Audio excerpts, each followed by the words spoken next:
Good afternoon, ladies and gentlemen. This is BGG bringing you the Straight Talk radio call for September 1st, Tuesday, September 1st. Thank you, everyone, for tuning in to DinarUpdates.com, and also I want to thank everyone who makes DinarUpdates.com the website that it is. All of our news hounds, chat copiers, moderators, the personalities who stop by. There's a long list. The list is just enormous of all the people who are instrumental, and that's the beauty of DinarUpdates.com. It's not just one person or two people or a couple of personalities. It's just so many people do such a wide range of digging and finding information. It's just amazing to me every day. So, and if you're not part of the website, you should be. You should really hang out with some of these incredible people. They just do such a fantastic job. This is going to be a quick call, and I'm just going to kind of talk in broad sweeps about what, the new headlines, and just kind of go cover a bunch of topics real quick and kind of give you an idea of where things are at right now. Very interesting that former Deputy Prime Minister Mutlaq is resisting or attacking Abadi's reforms, and I tweeted out that that's because he's a crook. And really what we're doing is we're kind of seeing a shakeout right now. We're seeing those who are on the Sunni side of the fence who really were crooks and were supporting Maliki behind the scenes more than likely have taken huge bribes. Those are the people who are coming out against these reforms right now. And then, that there will be a shakeout process. I don't predict that this is going to happen overnight. I think it'll be a little bit of a struggle, but it's moving along very quick. And that's, essentially just a couple of days after these things kicked off, you see one of the premier Sunni politicians not happy about the way things are going. Well, you know what? That's because he's a crook. And unfortunately, he started this whole process back when Maliki was first,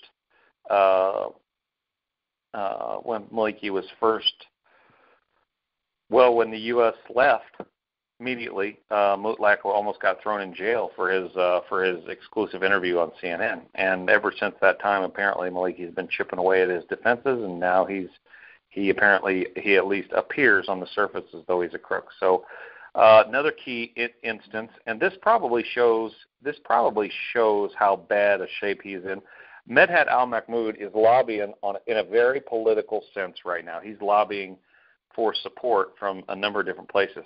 I think it's curious that they're portraying Hadi Ameri from the Badr organization as being fully supporting Medhat al-Mahmoud, and I don't know that, and I'm going to explain how I think that, in my head, how that plays out.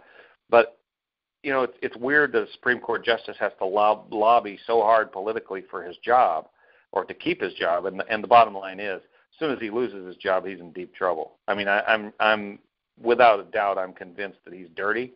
He's taken bribes. He's done some crooked things. Everybody else knows it. So I think that's very curious. I'm curious. I wonder if Ameri isn't offering Mahmoud this support, knowing another headline is that they've got the Fed Court Act ready to vote on right now. And I don't know that Fed Court Act might immediately disqualify Mahmoud from service. I just wonder if Ameri isn't offering him that support, kind of nod and a wink, and I support you, but knowing that he's going to be out no matter what. So it kind of makes everybody happy. It makes Mahmoud happy. It makes Iran happy. Ameri looks like he's walking both sides of the fence, and then ultimately he knows Mahmoud can't survive anyway. So he kind of gets to appease his hardliner base without any real danger. There is a lot of rumors going around, and I would caution, and rumors in the media, what I'm talking about. I'm not talking about these goofy rumors on the internet. I'm talking about, various looks at how this thing is going to unfold. By the way, the blog for yesterday, which I haven't really changed much for today, but the blog for yesterday had a fantastic Reuters article that was titled "Meet the Man Trying to Bring Iraq from the Brink." And I like that article. Very good context. Portrays the struggle going on in Iraq very well. A couple of points that I disagree with about technicalities of the way that things are unfolding. But overall, it's a very good look at what's going on. If you want real information about what's going on in Iraq, that's a great article to read. Start there and then develop some thoughts. one of the rumors going around is that potentially Maliki, in fact, I think I even tweeted about it. I tweeted the article, is that Maliki may have escaped to Iran again. I don't think that's old information. That was dated just yesterday. Not impossible that he would do that. There was word out that Maliki had bought a palace in Lebanon, so he's making preparations. He may be attempting to survive here in Iraq politically, but he's making preparations for a worst case, and that may well be the worst case. He's probably gonna lose his. This conversation that Maliki. In fact, I tweeted about that also, and I'm going to go get that title for you real quick. This business about Maliki potentially going back to Parliament. Again, that's big talk.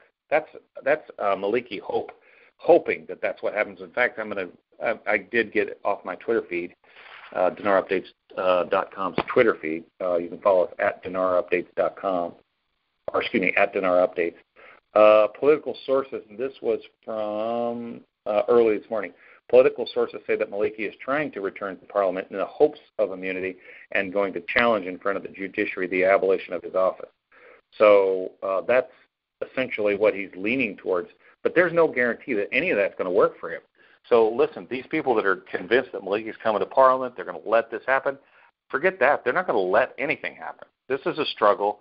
Maliki's got a couple of cards to play. But I was under the impression, I may be wrong, but there's some kind of administrative approval process. Maliki doesn't just get to absorb this other guy's seat who resigned. It does stay with the SLC, but the administrative process, they have to approve whoever's coming in, and they may just well not, they may just say, Maliki can't have that.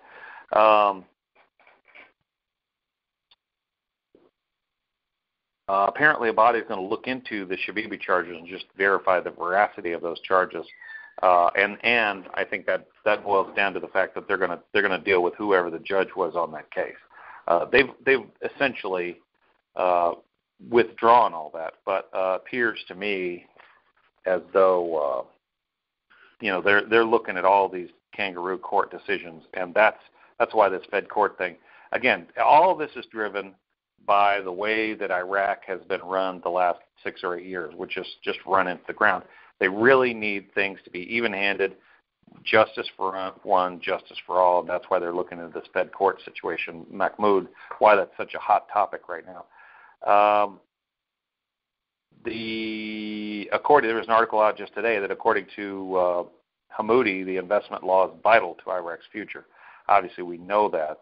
And again, just to recover, there's some other articles about potential deals for the return of Maliki and the other vice presidents. That there may be people talking about deals.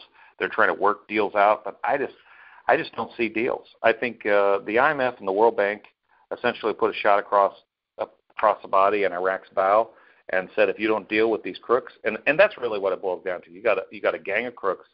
They call them mafias of corruption or whatever. You got a gang of crooks that have been just robbing Iraq blind, which isn't really just about Iraq. I mean, we always hate to include the rest of the world, but when you have a country that essentially produces, is a top 5 oil producer in the world, and you got a few people who are literally robbing that wealth, just stripping that country blind, it's going to affect the world's financial system somehow.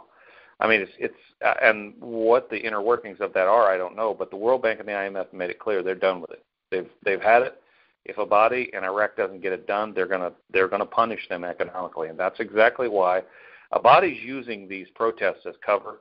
Truth of the matter is, he is responding directly and immediately to the World Bank and the IMF, because if he doesn't have it done on time, they're going to hurt him. They've already said that they're going to blacklist the Iraq's currency, and once they do that this whole thing, Iraq is in for a world of hurt that they didn't have to have. So anyway, that's quite honestly, I believe that a body is responding. I believe that all this struggle is not necessarily a bad thing. At least they're struggling against these bad actors, and I'm just very hopeful that they will succeed and they will prevail. So that's my hope, is that they will succeed, they will prevail, and this struggle is part of what we needed to see. So once again, thank you everyone for tuning in to the Straight Talk radio call. Make sure that you tune in this evening for news time. Million Day should be in here to do news time at dinarupdates.com. 7:30 Eastern Standard Time, 7:30 p.m. Eastern Standard Time this evening. We will continue bringing you more Dinar news, Dinar info, and Dinar commentary as we are able. Have a great afternoon.